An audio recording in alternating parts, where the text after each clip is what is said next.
What's with you today, Newland? Still stuck at the police station? Nope, Joe. Today I'm all a tingle. Today the chief's trusting me with the scoop of the year. I'm going to court. I'm going to cover old Dr. Charlie's trial. Oh, well, at least you'll get a chance to get some shut-eye. Yeah. And I'm going to make a special request to have you do all my rewrites.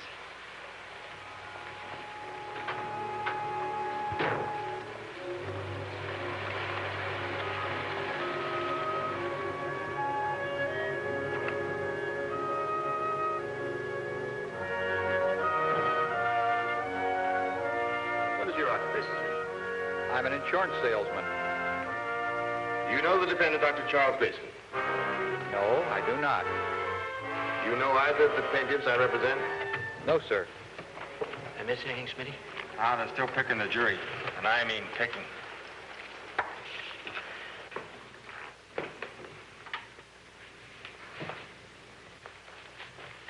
What is your occupation, Mr. Meek?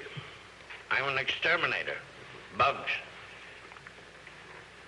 Do you know the defendant, Dr. Charles Grayson? No, sir. Have you, or to your knowledge, has any of your relatives ever been treated at Dr. Grayson's clinic? No, sir. You know either of the plaintiffs I represent, Mr. Kent Grayson, Mr. Bert Grayson, nephews of Dr. Grayson? No, sir. Mr. Barstow? Oh. Mr. Carlston. What is your occupation, sir? I'm a chemist. Are you a member of any church? No, sir. Then I assume that you're not what is variously called a tither or a regular giver to a church. No, sir. Oh, Mrs. Burton, I believe I forgot to ask you this before. Do you belong to any church? Yes, sir. Oh, and do you make it a practice to give money to your church? I always give a proportionate share of my income. Thank you, Mrs. because Burton. That's all. You're excused. I must caution you, Mr. Palmer. You have only one peremptory challenge left. Miss Maxine Spelvana, please step into the jury box.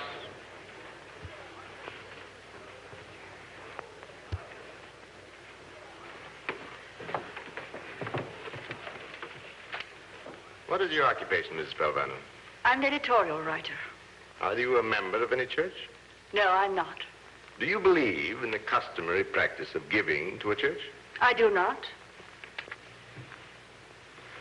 Don't take it so seriously, Peter. This last one is even worse than the others. Look, so far there are no more than 3 or 4 of these jurors who'd be sympathetic to our side. We're not looking for sympathy, Peter. But Dr. Antagonistic jurors such as these appear to be could condemn us in 5 minutes. Don't worry, Peter. It'll be all right. And convincing such a jury will not only vindicate my actions, but also prove the teachings of our Lord. Your turn, Mr. Grover.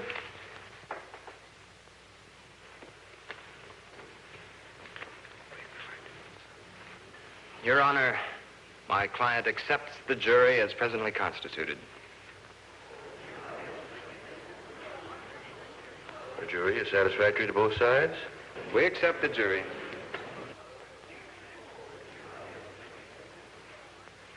The jury is satisfactory to us. Swear the jury. The jury, please rise. I solemnly swear that you and each of you will well and truly try the matter in issue between Burton and Kent Grayson, the plaintiff, and Dr. Charles Grayson, the defendant, and a true verdict render according to the evidence. I hope you got it. Thank you. You may be seated. You may open to the jury, Mr. Palmer.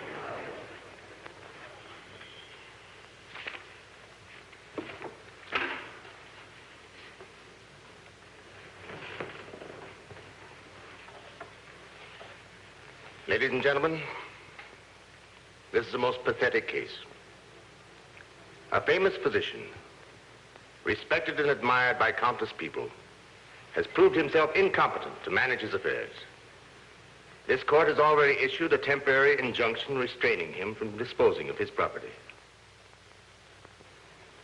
Now it becomes my painful duty to present evidence that will prove him mentally incompetent and therefore one who should be prevented from impoverishing himself.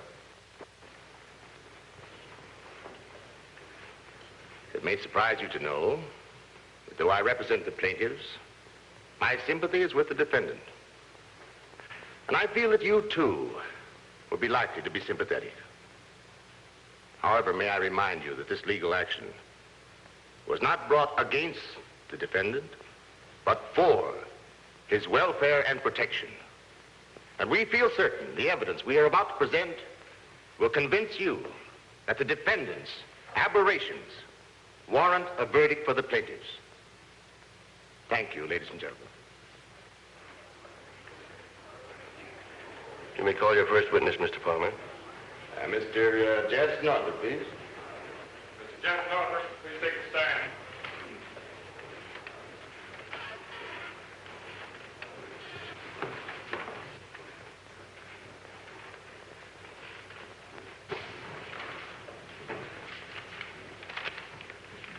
Swear to tell the truth and nothing but the truth, so help you God. I do.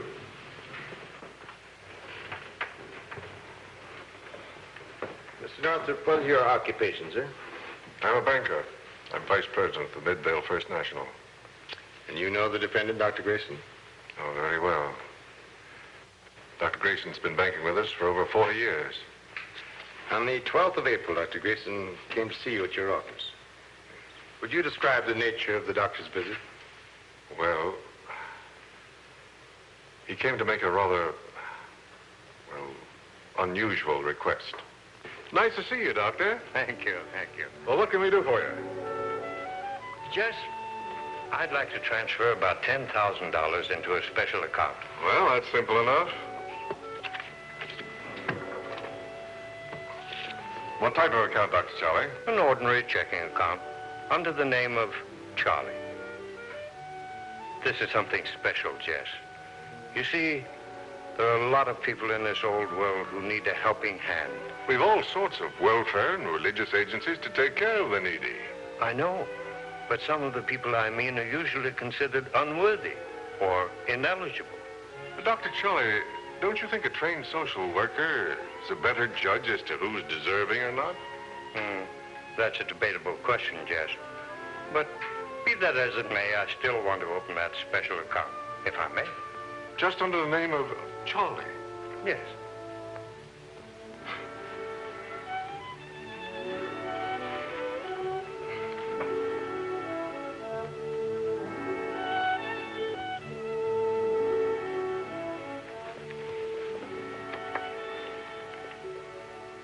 And this is the card Dr. Grayson signed that day. Yes, sir, it is. Mr. Northrup, did you form any opinion as to the rationality of Dr. Grayson's request? I object. I'd rather not answer that question, Your Honor. Objection sustained. No witness, Mr. Grover.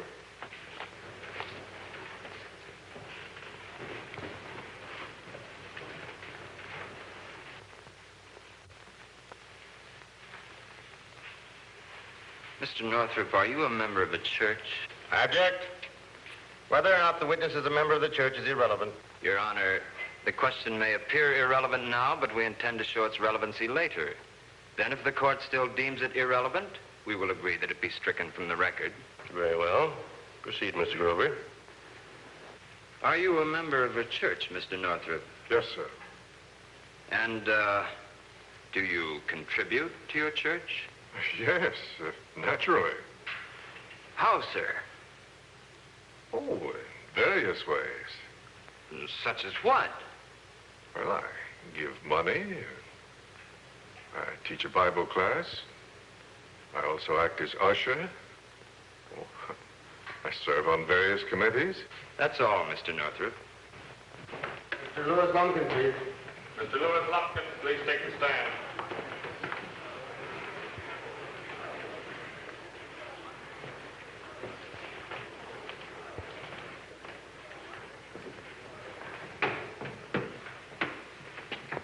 You swear to tell the truth and nothing but the truth, so help you God. Yeah, sure. You may sit down, sir. You are Lewis Lumpkin, also known as Louis. Yeah, that's right. What is your occupation, Louis? Well, right now I'm unemployed. And what do you do when employed? Oh, lots of things. According to police records of your conviction, some of your previous occupations have been bookmaking, swindling, shoplifting. I object. Your Honor, if the court pleases, this is an adverse witness. Establishing his character is of prime importance. We are seeking to show that a mentally competent individual would not associate with the witness. Objection overruled. Proceed. Louis, will you describe how and when you first met the defendant? Well, it was a couple of months ago. I'm walking across Washington Park.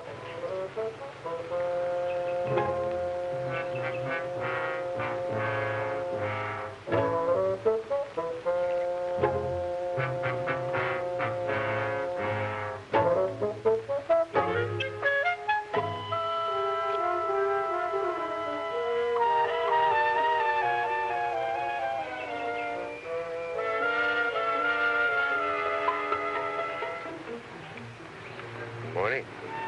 Beautiful day, isn't it? Yeah, maybe. Some people. What's the matter, my friend? You seem troubled. Troubled? Now, that's a mild word, brother. A mild word. Me,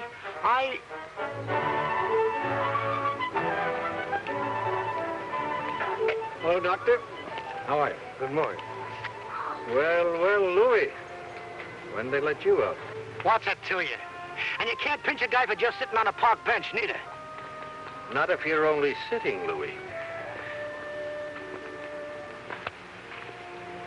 You shouldn't let resentment embitter your life, my friend. It's easy to see you ain't never had them blue boys on your neck like I have. Did you ever try doing anything once you've been in a Houseley? No. Just because a guy makes one little mistake, one mistake in his lifetime, they never let you live it down. And no matter what I turn to, there's the cops. Always putting a crimp on me. What is your line of work, Louis? Oh, anything to make a couple of bucks. Only, some days it don't even pay to get out of bed.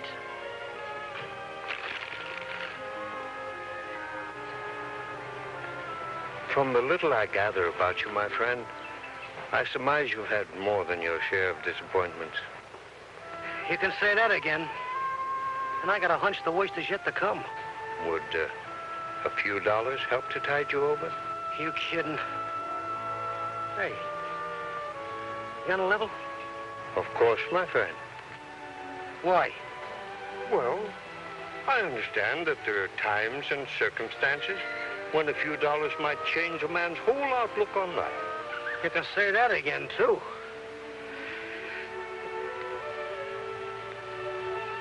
Hey, Mac. About how much can you spare? Would $50 be any help? 50? Hey, now look, Mac. If you got that kind of dough to toss around... I merely wish to help you get a new lease on life, Louis. Now, the full name is... Lumpkin. Lumpkin. Lumpkin.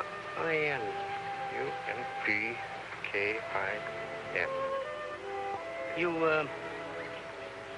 ain't got no cash on you, huh? Oh, don't you worry, Louis. You'll find that check is good.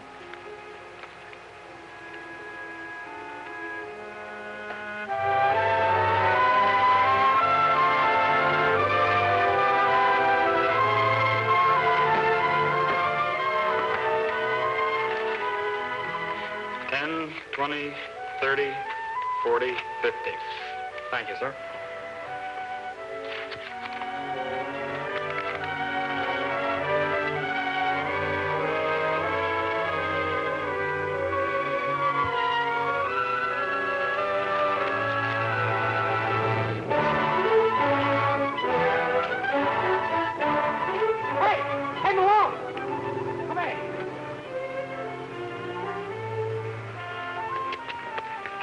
You know the old fella that I was sitting on the bench with a little while ago? What about him? Well, where can I find him? Why?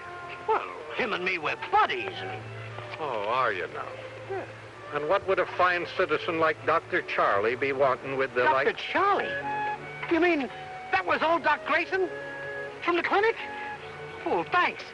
I'll be seeing you. Sit down, please.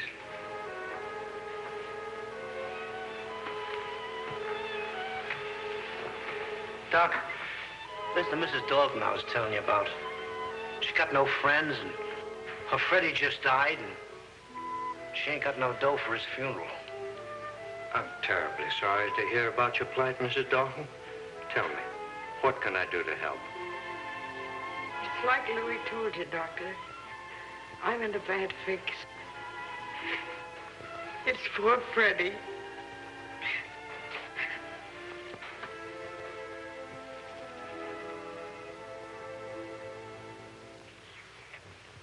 And altogether, how much did you receive from Dr. Grayson for Freddie's funeral, Mrs. Dalton?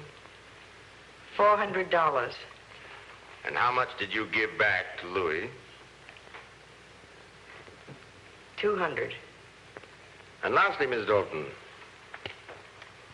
who was Freddie?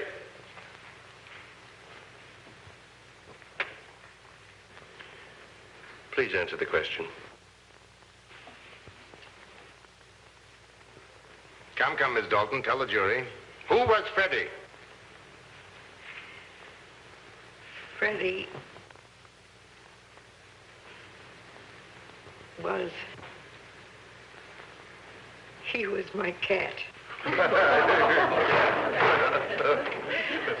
Oh, but I've got to explain. That'll be all, Miss Dalton. Your witness, Mr. Grover.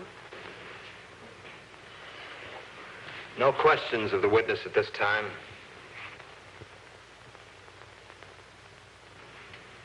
Miss Mary Biddle, please. Mrs. Mary Biddle, please take the stand.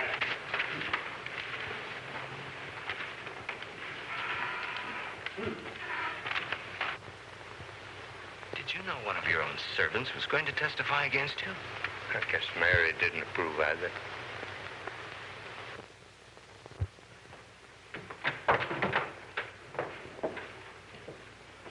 Swear to tell the truth and nothing but the truth, so help you God. I do.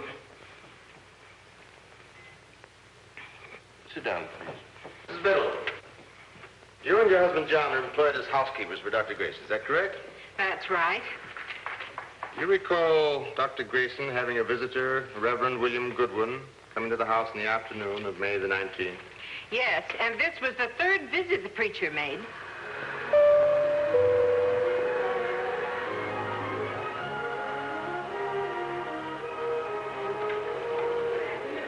Hello, Mary. Is Dr. Grayson in? Yes,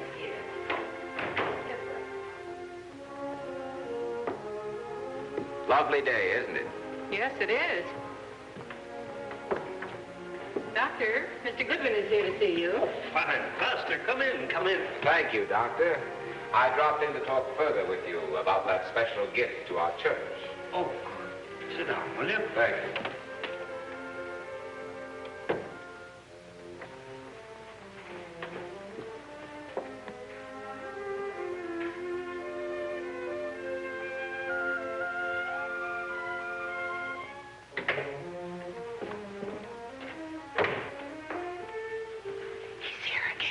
Yes?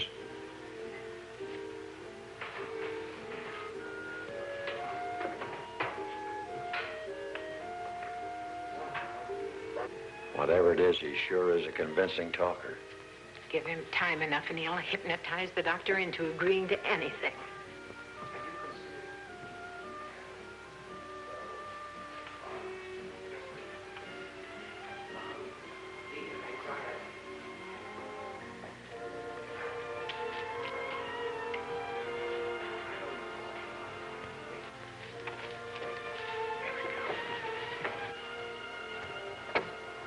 Thank you so much, Dr. Grayson. You're most generous. It isn't very often that we're offered a gift of $50,000. Oh, please don't mention it, Thank you. Pastor. I only wish I'd done this a long time ago. Goodbye, Doctor, and God bless you. Goodbye, Pastor. Just imagine it. $50,000. Why, Dr. Grayson must be... That's all, Mr. Biddle. Your witness, Mr. Grover. No questions of the witness at this time. You may step down, Mr. Biddle. Mr. Richard Gorman, please. Mr. Richard Gorman, please take the stand. Swear to tell the truth and nothing but the truth, so help you God. I do. Mr. Gorman, what is your occupation, please? I'm a licensed private detective. You were hired to check on Dr. Grayson to gather certain evidence? That's right. Mr. Gorman, in your own words, would you describe to the court and jury what you observed? Well, on the very first day I started trailing Dr. Grayson.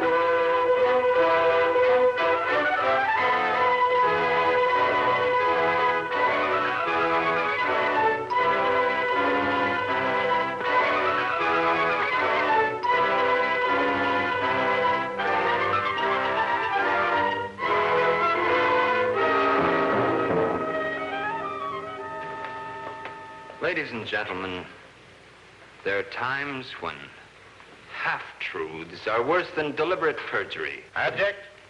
The defense counsel has no right in his opening statement to challenge and impeach the character of our witnesses. Let's hear what Mr. Grover has to say. No, ladies and gentlemen, we are not attempting to impeach these witnesses. We will not even attempt to refute the facts they have testified to. But, Your Honor, my opponent has already characterized the testimony as half-truths and perjury. Your remarks are out of order, Mr. Palmer. Proceed, Mr. Grover.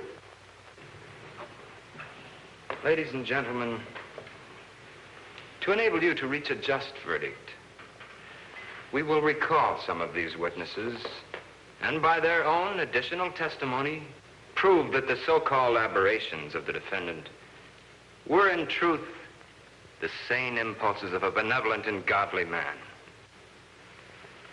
A man who realized that he never could have reached the pinnacle of success without divine help.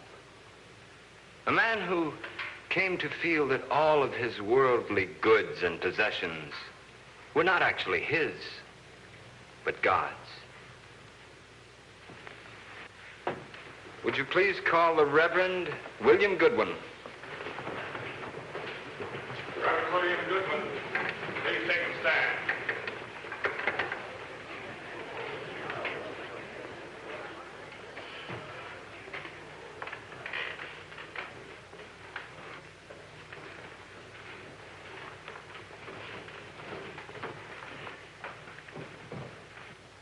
Swear to tell the truth, the whole truth, and nothing but the truth, so help you God. I do.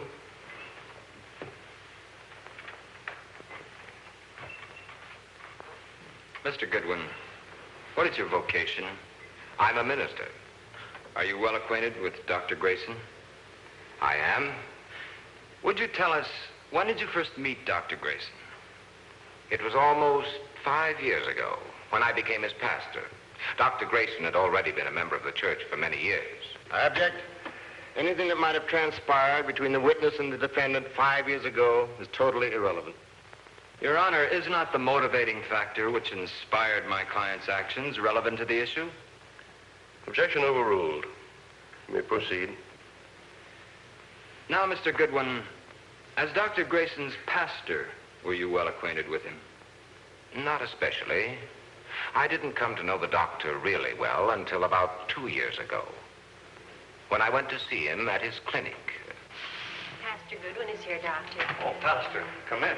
Dr. Grayson. Won't you sit down? Thank you. Well, what can I do for you? I'm here on behalf of Jimmy Daniels. You know, his family are members of our church. The child's had an injury which your But, staff... Pastor, this is a case for our medical staff. While I'm still head of this institution, I'm no longer active as a surgeon. Doctor, this is a matter of life and death. Jimmy's had a brain injury which your staff claims will leave him an imbecile. He needs an operation, and I understand that you are the only one here who could perform such a delicate operation. But, Pastor, I've been leaving all surgery to our staff. At my age, these old hands are beginning to be clumsy. It may be in your power to save the boy. Won't you try it, Doctor? Yes, Doctor. Please bring me the James Daniels file and ask Dr. Wagnall to step in my office.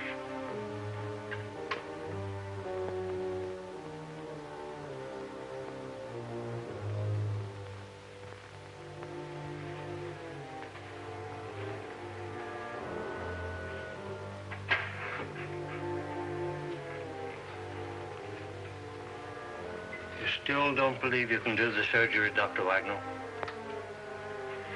I'd rather not, Doctor. Then, will you assist me? Doctor, would you stake your reputation on one impossible operation? Impossible? Who except God can tell what is impossible? Very well, Doctor. I'll assist you. Thank you, George.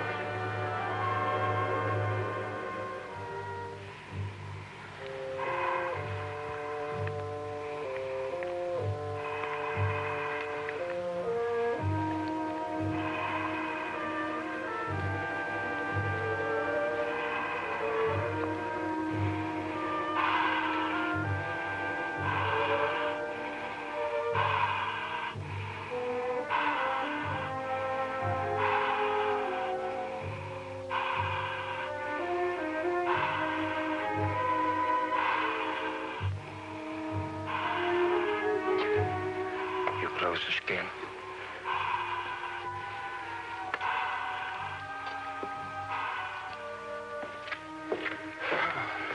I'm glad that's over. Yeah. The Lord was surely with us on that one. You're still the old master, Dr. Charlie. Those old hands are priceless. Yes. They are priceless, aren't they? But believe it or not, for a man so endowed, I've been most ungrateful. Ungrateful? To whom? For what? For everything, George. For these God-given hands. For the fame and fortune they've brought me. But what's much more, the opportunity to use them. But you've earned it all. You're a self-made man. A self-made man. No, George. I'm what I am only by the grace of God. Everything I have, I owe to God. For no man can really call anything his own, because he's merely the steward of the things committed to him by the Lord. I object. The defendant's theological dissertation is merely his personal opinion and is irrelevant. Your Honor, the opinion my client has expressed is relevant, for it definitely illustrates Dr. Grayson's reasoning powers and mental competence. Objection overruled. Proceed, Mr. Grover. Your Honor, I kind of missed that last thing Dr. Grayson said because he was interrupted. Can we have it again? Mr. Reporter, will you please read back the last part of the witness testimony? Me, a self-made man? No, George. I'm what I am only by the grace of God, and everything I have, I owe to God. For no man can really call anything his own, because he is merely the steward of the things committed to him by the Lord. Proceed, Mr. Grover. Thank you, Your Honor. Dr. Grayson, according to some of the testimony already presented in this court, you did give various sums of money to certain people, did you not? I did. Was this before or after you decided to make this large gift to the church? Before. Now, Doctor, would you tell this court what suddenly prompted you to decide upon making such a gift to the church? I wasn't prompted suddenly. I was merely aroused by a particular sermon our minister delivered one day. He was preaching on Christian giving. Yes, my friends, Christians must give because giving is part of true worship. Our offerings are the measure of our faith and our love. My friends, I wonder how many of us have the right attitude about giving, the Christian attitude. When the scriptures say, ye are not your own, they mean exactly what those words imply. We are not our own. Our bodies, our minds, skills, personalities, all are his by right of his creation. And we are also his by right of his redemption. That is why the Apostle Paul is quick to add, ye are not your own, for ye are bought with a price. Yes, every one of us is a purchased individual, purchased by God. And the price. Peter reminds us of the tremendous price when he tells us, Ye were not redeemed with corruptible things as silver and gold, but with the precious blood of Christ. Ye were bought with a price. Therefore glorify God in your body and in your spirit, which are God's. My friends, I sometimes ask myself, in view of the infinite power and infinite love which a gracious God has bestowed on us poor sinful mortals, what return is he getting on his investment? Surely our gratitude for the blessings which are ours should prompt us to place our total selves into the service of the Lord, returning unto him our time, our talents, and our treasures. Giving to Christ is a vital part of our living for Christ. The stewardship of the gospel is our obligation, our responsibility. And if God so loved us that he gave his only Son for our eternal salvation, should we not express our gratitude and return Christ's love for us by liberally supporting his program for spreading the gospel at home and abroad? Remember this. The purse always follows the heart. If we are his, and surely we are, then let us be used for his purposes. That his name may be hallowed, that his kingdom may come, that his will be done.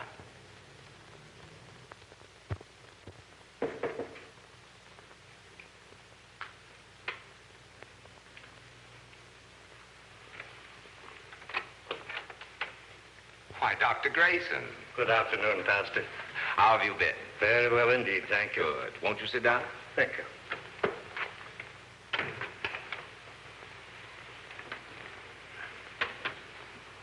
It's good to see you again. Thank you. Pastor, I was deeply impressed by your sermon last week. Thank you, Doctor. Oh, no. I'm thanking you. In fact, that's what brought me here. You know, before listening to your sermon, I had always thought I was practicing the principles of Christian stewardship. You have been one of our most liberal contributors, Doctor. That's just it. I've been only a contributor, not a steward. But now, I know, as you put it in your sermon, that the Lord isn't looking for only contributors. I mean, well, people peel $1 or $2 from the top of their billfolds and toss it to the Lord like a tip to a waiter. Very aptly put, Doctor. And I feel that my giving has been too impersonal, more like paying taxes. I believe I know just what you mean. Sometimes we find ourselves keeping our gratitude to Christ in this pocket, and we do our giving from this pocket. No, we don't always give to the Lord because of what we have in here. Oh, we give all right, but often it's just from the purse to the church, when it should be from the heart to Christ. Pastor, in my profession, that would be called a very good diagnosis. Now, what about the prescription?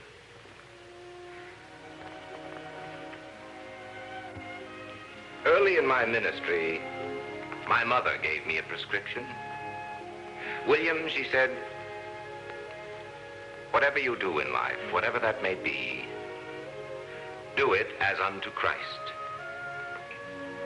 For me, these 3 words have spelled the difference between a humdrum ministry and one of real satisfaction.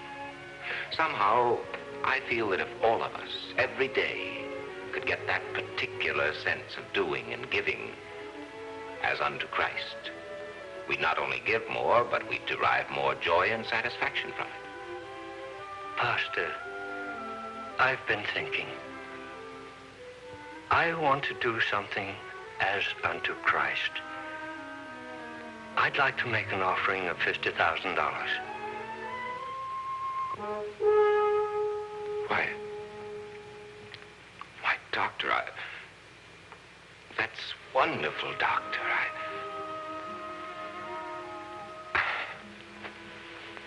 hardly know what to say. Have you decided how you'd like your gift to be used?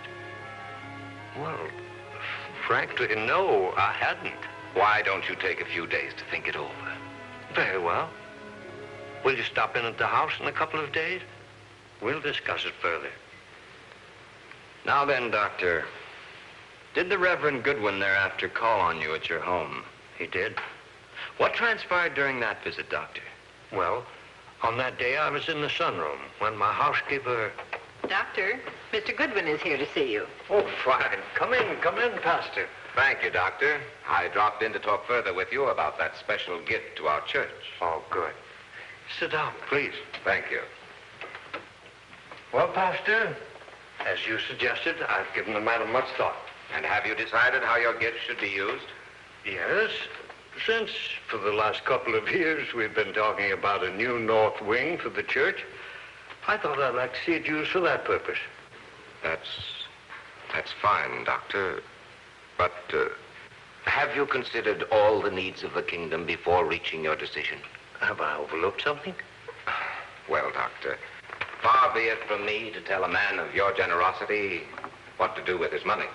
But somehow, I feel that right now, there are much greater needs than a new wing for the church.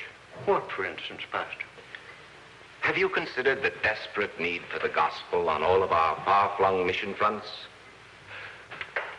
Just think of the destitution, hunger, fear, anxiety, the spiritual and moral chaos in every section of the world today. And then think of the struggle we're having to keep our missions properly manned and supported here and abroad. Forgive me, Doctor. It's just that I know you'd want your gift to do the greatest possible good. Pastor, when you were at the seminary, they didn't give you a course in salesmanship, did they? No, Doctor. My job isn't selling. It's just telling. I can only tell our people what the needs are. And I thank you for your guidance. You know, Pastor, mind you, I'm not saying that the church isn't going to get that new north wing. But I am saying that this $50,000 will go to our missions. Splendid. Splendid. And I'm sure you'll be very happy with this decision. You know, Pastor, this time, I feel that I am giving as unto Christ. So, after the pastor left, I went to my nephew's office to ask them to make out the check. Dr. Grayson, you've heard the testimony of Mary and John Biddle, the witnesses for the plaintiffs? Yes. Now, was that the same conversation referred to by Mary and John Biddle in their testimony? Yes. Your witness, Mr. Palmer.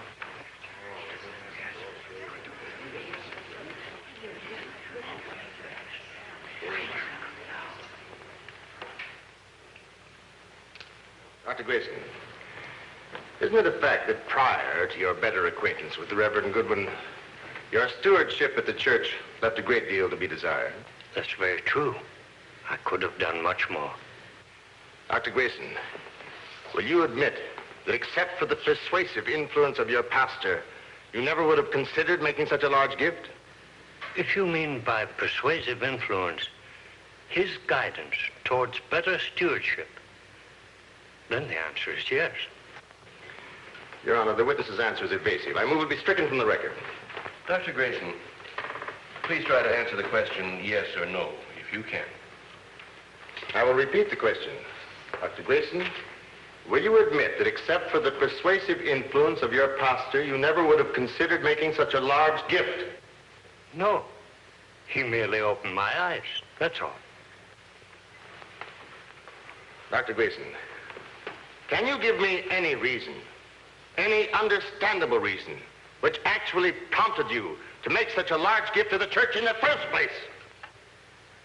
Mr. Palmer, there is only one reason why I wish to give that money to the church. It comes from here. I only wish you could understand my gratitude to Christ and all that he has done for me. That's all, Doctor. Thank you, Doctor. You may step down. Dr. James Brady, please. Dr. James Brady, please take the stand.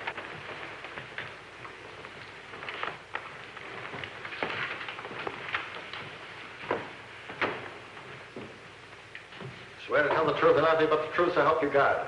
I do. Dr. Brady, you are a doctor of medicine and have been practicing in this community for 20 years. Is that right? Yes. Do you know Mrs. Dalton, one of the witnesses, the lady seated over there? Very well. Mrs. Dalton's been one of my patients for many years.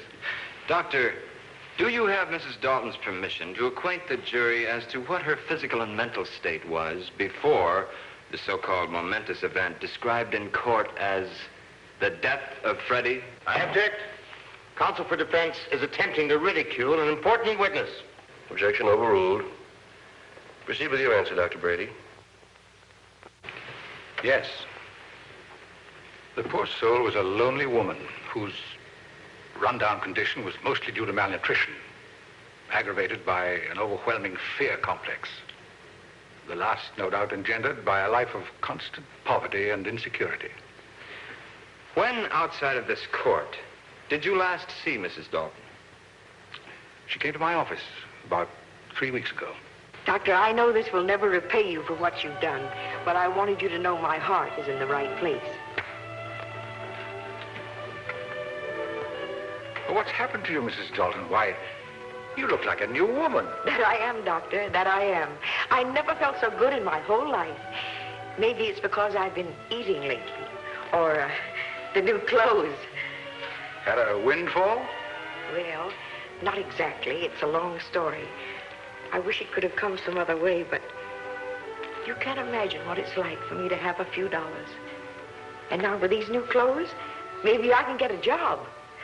And did you get a job, Mrs. Dalton? Yes, I did. And beginning next week, I intend to pay Dr. Grayson every penny of that money. I object. The intentions of the witness are totally irrelevant.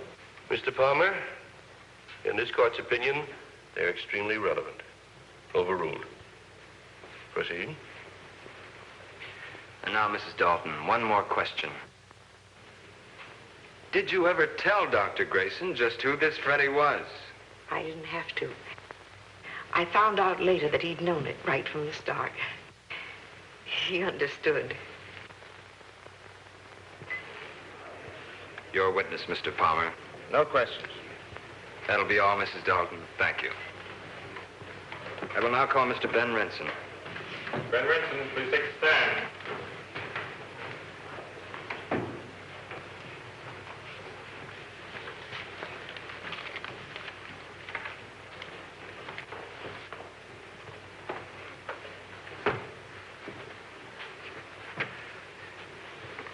Swear to tell the truth and nothing but the truth, so help you God. I do.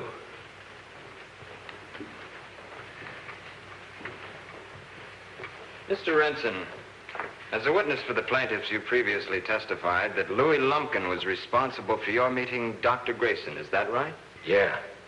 Now, as to Louis Lumpkin, how and when did you first meet him? Well, we roomed together for 2 years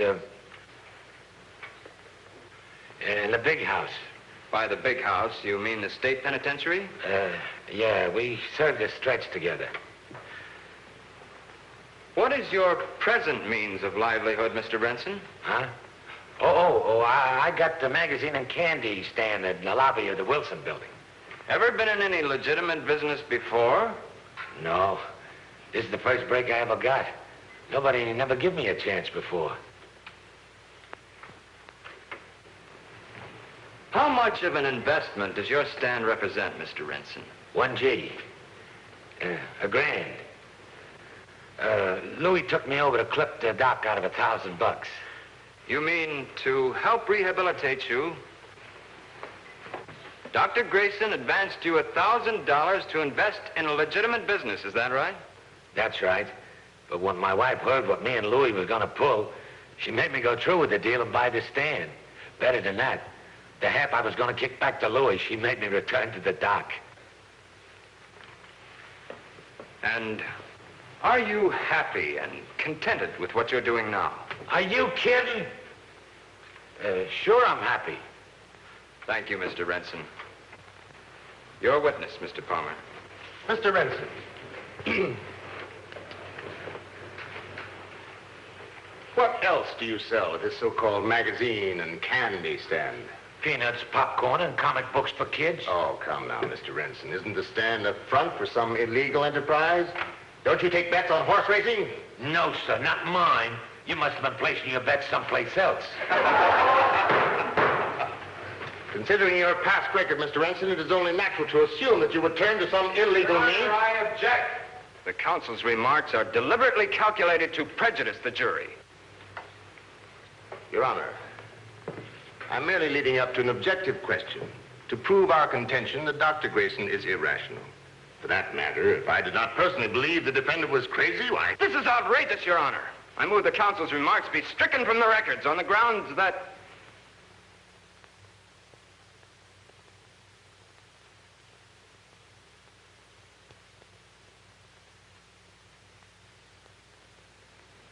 On second thought, I withdraw my motion.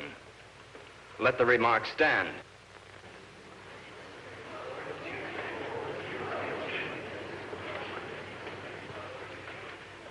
Very well, gentlemen. Proceed, Mr. Palmer.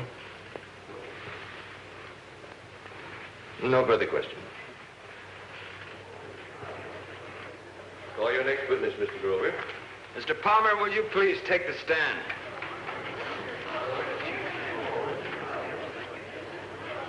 Your Honor, this is ridiculous. As attorney for the plaintiffs, I can't appear as a witness for the defense. Your Honor, in the name of justice, is it not the defense's prerogative to summon any person as a witness? I'm afraid you'll have to take the stand, Mr. Palmer. Your Honor, this is highly irregular. I'll grant it somewhat unusual, but it's not without precedent and it's perfectly legal. Mr. Clerk, swear the witness. Swear to tell the truth and nothing but the truth, so help you God. I do. Mr. Palmer, you made a remark a few moments ago that in your opinion, Dr. Grayson is crazy. Now let me ask you, Mr. Palmer. You are married? You have a family? Yes.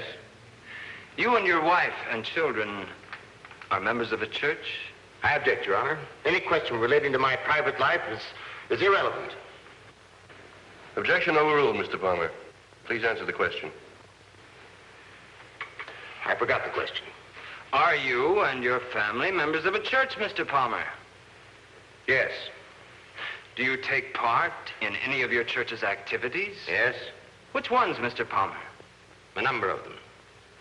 Mr. Palmer, let me ask you, have you ever contributed any money to your church? Certainly not $50,000. The amount is unimportant, Mr. Palmer.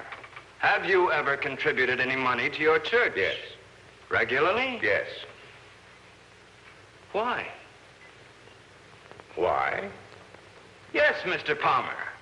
Why?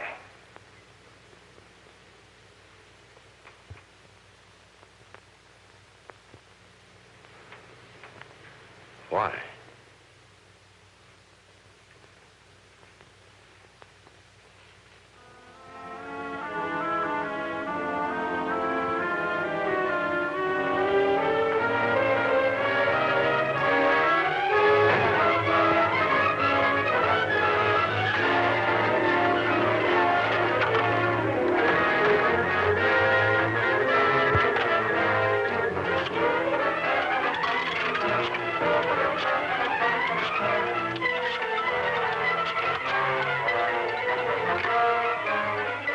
This is Newland. Give me the desk. Hey, Chief, you can get your bannerhead ready. Dr. Charlie's going to beat the case. No, the jury's still in the box. How do I know? Look, Chief, I know. And don't ask me why. That's the word Dr. Charlie's lawyer just won the case with. Look, you want to scoop the other rags, don't you? All right, then switch me over to Joe so I can give him this. Hello, Joe. Now get this. The Dr. Grayson case reached an unexpected dramatic climax today when... I have now instructed you on the law. Bear in mind that you and you alone are the sole judges of the facts. You may now retire and deliberate upon your verdict. Mr. Bailiff, conduct the jury.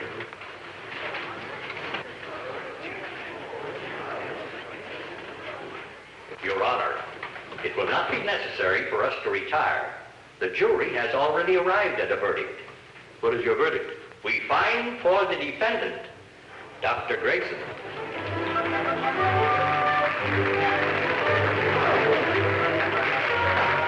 Thank you very much. No, Doctor. We're the ones to thank you. Many thanks. I shall never forget what you taught us during this trial. Doc, you sure rung the bell.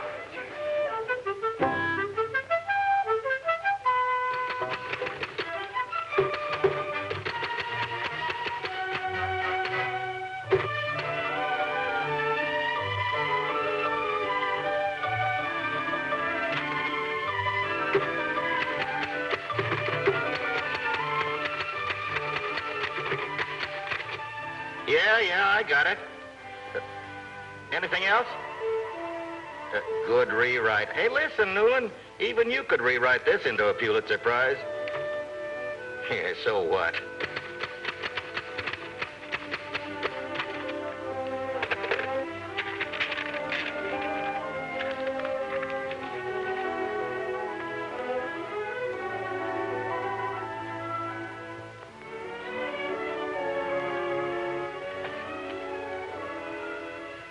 What do you know?